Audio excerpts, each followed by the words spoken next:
Hello everyone, just having some wine. Sipping the good old... You have shit on your face. Good old grape juice. Would you like some? Sure. Wow, look at this. I'm such a rebel. He is. Well, we just got back. Ugh, don't be a party poop. We just got back from an amazing vacation in San Francisco. It was so glorious. Glorious. It was my BFF Molly's birthday. Shout out Molly, amazing. Shout out, happy birthday. Woo, happy woo. celebrations. And it was just such a fun vacation. Joe got drunk. High five. You say it like I've never gotten drunk before. No, but like it Not doesn't losing. happen often. So I I get excited when it happens. And it was just, I don't know, we let loose. We had a great time and it just made me realize God, maybe we should get out of the house more often and do things together. Sometimes there's a benefit of not staying indoors locked up in a bubble. Well, you know what? Yeah. You know what the number one thing is? Vacation sex. Oh my God, did not know we were going this direction. I'm just gonna put that out there. Here we go. We didn't have a balcony. Brace so yourselves, everybody. there was no balcony, so we had to make do just with some morning sex. That's it. That's about as glorious as it got. So yay vacation. There's one of the number one benefits. Oh boy. But one thing, so this brings me to something really weird, but I guess 14% of Americans don't kiss when they have sex. That seems like a high amount. Well, No? I mean, it's factoring in a lot of one-night stands where people are just fuck it. But you're gonna have a one-night stand without any one-night stand I've had. Fair. You starts with heavy makeout, some petting, and then it There's goes. just a lot of prostitution. I mean, that's what I was thinking. Or we don't kiss when I have a herpes breakout, when I have a cold So sore. there's a lot of herpes breakouts Now maybe and it's prostitution. Yeah. I see a trend here. But I was also thinking, because of morning sex, that could be another possibility because you just do it from behind because you haven't brushed your teeth. There is that. Except Joe. Joe just goes for it. He doesn't care. I love a good smoochy smooch. Ew, not with this breath. Especially after a night of drinking. And I'm just I never said I like that. I was shocked you wanted to kiss me. I was like, ugh, please don't. I have some fucking dragon breath after a night of drinking. Who knows? Maybe it's because I drink only drinks with basil now. So my breath is just so fresh. No minty fresh. Yeah, no, I don't know. But anyways, I just thought it was really good how, usually it's sometimes hard to hang out with your partner's friends. You don't get along or If you're stuff. not used to their circle or if you're Yeah, opposites. especially in the beginning different too. interests. Yeah, it can be really awkward and they start talking about so many inside jokes and you don't know what's happening, so you start to feel insecure. I have to meet the boyfriends or actually anyone of another person's group of friends. The hard part for me is my background. My interests are mainly fitness related. Yeah. And that's not a very big percentage of people outside of my bubble. I feel like there are people who are... There are, but not to the extent I'm into it. It's there's only so much. Well, yeah, no one can be but at the same Joe. time, I don't want people just coming up to me sorry I'm eating this. I can't be they feel like they have to defend themselves. People do that around you a lot. Yeah. Or the awkward one that was brought up at the parties when you were oh, Joe went to the gym today, and all the guys are just looking at me why do you go to the gym on vacation? I know. A lot of know. people give me that look. That's why I hate bringing that up. I just do me on my own quietly. I don't feel like talking about it because everyone always, I don't know if it's projecting or if they wish they did, but it's just I don't feel the need to work out on my vacation. It shames people. I don't know why. I see it the opposite. People see it as you're on break. Why would you work out? Yeah. I see it the opposite. I see it as I know I'm going to be eating crazy because I'm so regimented during my own time. When I'm on vacation, I let loose. Yeah, true. So I want to at least burn something up to at least, mitigate that. Well, I'm just a lazy bitch and I could care less what you do.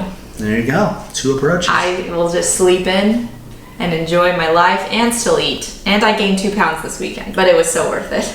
And then the other thing is I'm a good conversationalist when it's a deep conversation. Oh, when there's yes. something meaningful to talk about. I Yeah. am the worst conversationalist when it comes to small talk. I hate small talk. I want nothing to do with small talk. It's just I don't like it.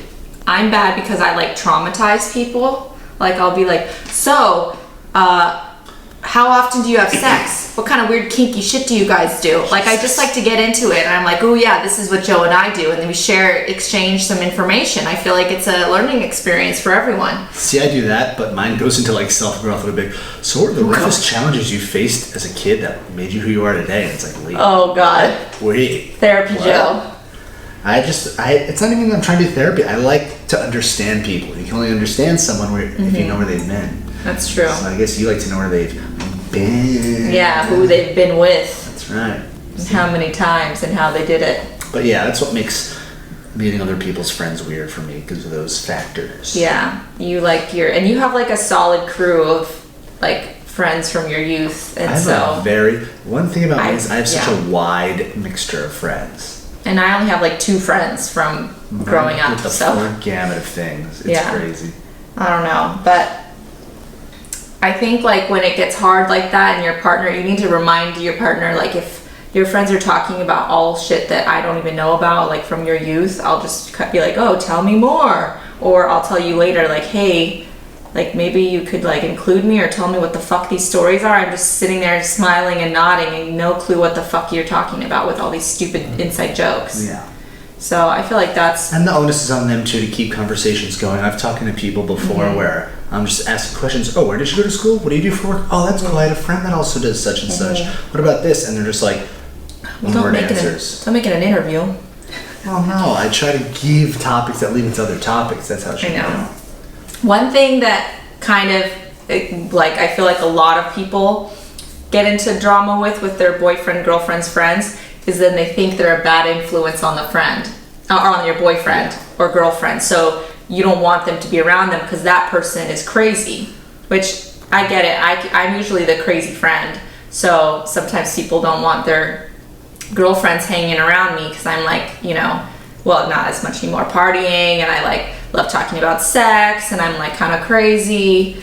And again, I'm the opposite. I'm not a big drinker, which you can imagine in our age range, that's all people do if they're hanging out. Yeah. So, geez, add that to my fitness background, everything else. It's just like, is anyone going to talk to me about? I'm not drinking. I like working out. I like doing all the things people at my age don't like to do. Yeah. Or like to do. Yeah. Well, I think it's important to like see if is your significant other acting like they're bad when they're around them, or are you just like having anxiety for no reason? Like birds of a feather don't always flock together or whatever. Like you have friends that are different than you, like so different. I have friends that are different than me. Like I collect a lot of people who are a lot shyer than me too. I mean, I'm dating you. So, I mean, do you think, am I a bad influence on you? No. In all the right ways. Oh, yeah, like this weekend partying till 5 fucking a.m. Yeah. That was, I haven't done that in years. We had a great time. Yeah. And it was like something, and these are always the best nights. Yeah. It was something no one, including the birthday girl, expected. It was just like, and we'd hit the point where we were all hanging out all weekend, all day. Yeah. Everyone was tired from either drinking too much, eating too much. It was just a long day, so everyone was kind of figuring, all right, this is kind of how it's going to end. Everyone was winding down. We're all getting older. And then it just revved up. Yeah, we just... It's like a group of 5. And we just raged. We just raged. Went hard. It was crazy, like, to see these fucking, this is off topic, but these, like, crazy drug dens where people are just, like, naked in thongs. Like, I got hit on by a lesbian. It was so amazing. She grabbed my hand and said, "Your wifey material," and I was just like, "Oh my god, thank you." You know you're in the Castro? Is that what that is? Yeah. You know you're in the strange part of the night when in the middle of the dance floor there's a bald guy wearing nothing but a leather belted Speedo. thong. Belted thong. That's when you know your night's going in a different direction. And a 70-plus-year-old woman dressed as a fairy. Oh yeah, that was crazy too. It was probably a burnout. Yeah. It was nuts. Yeah. But it was such an experience. I felt like like I was getting dark tourism or whatever. Yeah. It was definitely underground. Yeah. And it was crazy. And at that point they just stopped serving alcohol and they only serve water. Which Yeah. You're like, oh god. Doing a little something. Yeah. You're like, oh okay. Yeah. But we were trying so hard to stay up till 6 a.m. when they start serving alcohol again, but Didn't quite make I lost my stamina next time. Yeah. Next time we have a goal. We ran out of the juice. Oh God. But I don't know. Another thing with that what? Before we get to that. Oh, okay. Those late nights that turn into fun events, those, going back to what we originally started with, making friends with people, those are the quickest ways to make friends with people, because it just becomes this bonding moment, because you go through anytime you go through a unique experience with someone that you can share, especially if it's like good and or bad, it gets everyone closer by default, because it's like, now we did something together and I trust you and you trust me more because of it. So like, I definitely think you, Molly, and me and Molly's new boyfriend Justin are like way closer after that shared experience. So I think we just need to do more of that with all your friends. So basically, every single friend you have, go through this moment. We're gonna go to a drug den, just blacked out, and just see what happens. See, that's how you make friends, guys. It's my only advice. There you go. But another thing I was gonna say with the jealousy is that, or not jealousy, sorry, that's the next topic. So with the worrying your friend is a bad influence on your boyfriend, is that it might be that your boyfriend and his friends, they could all be in different stages of life, you know? Like, it's kind of weird now that, you know, some of our friends are having kids, some of our friends are married, some of them are still single, banging every night, you know? And you just have to accept them as they are. And, you know, even though I may not agree with what they're doing and having like 15 children and just like whatever, that's what a friendship is. You just have to grow together and accept them. Yeah. We're definitely we're in that weird transition stage where everyone's doing something different, and so everyone's going to have different focuses and different plans. You really see how people grow and their priorities. Yeah, but I still think like, whatever, if my friends are at a different stage, having 10 kids, or like still, you know, snorting coke off people's dicks, like, I just have to support them. They supported me when I was fucking nuts, so I gotta do the same. So, and if they're true friends, even if they're not in the same interests as you, they'll still like want to stay in touch with you. Of course, yeah. So and it's hard. Good. Friendships all go through waves. Yeah. So you could think like you're slowly losing touch with someone, but you'll always have their back. If like shit hits the fan, I'm obviously gonna be like, bitch, I'm here. Now, some people if they're like your close friend, they might get jealous if they feel like they're losing their best friend who was always around. But I think that they just need to see that both people are cool, both people are helping each other out. Everyone's growing, just like you love, Joe. Yeah. Everyone's in self-growth. Self-growth. And speaking of self-growth, you shouldn't be jealous. So I get this sometimes when you're hanging out with your friends, because you show them like a fun Joe that I don't get to see all the time, and I'm like, what the heck? How come when you're with your friends you're like so cool and fun, and then you come home and you're just like But I'm the same way too. I go out with my friends and I'm like, yeah, Drunk Alex is so fun, and then I come home and I'm like a fucking angry beast, like, feed me, this is sex me. This is backstage. You don't need to do anything here. Out there, it's the performance. You've got to be on. You've got to be on point. And sometimes you're not, like, when I see that side of you, I'm like, well, it just means he's comfortable enough to be himself around me, his fucking shitty self. And if I have to accept his good self, I also have to accept his bad self. It's my normal self. Excuse me. Your bad self is your normal self? No, I thought you meant like me here.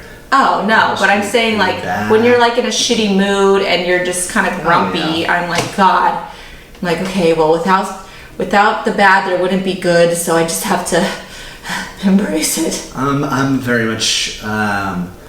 I match what goes on around me. So if the vibe isn't there for me, I won't have the vibe. If the vibe's there, then I'm amped up even more. Even when we went out that night at that first club, I was just like, in my head, I was like, this place is too packed. I'm like bumping into people. I was just like, I don't know how much more I can take. And then something just clicked. Yeah. Where all of a sudden, everything was just like, I was tapped in. Yeah. And in the mood. And yeah, in the moment. And Joe was getting hit on by girls, guys. It was amazing. Girls, guys, bis, tries. Yeah, it was amazing. And everyone loved his cheetah jacket.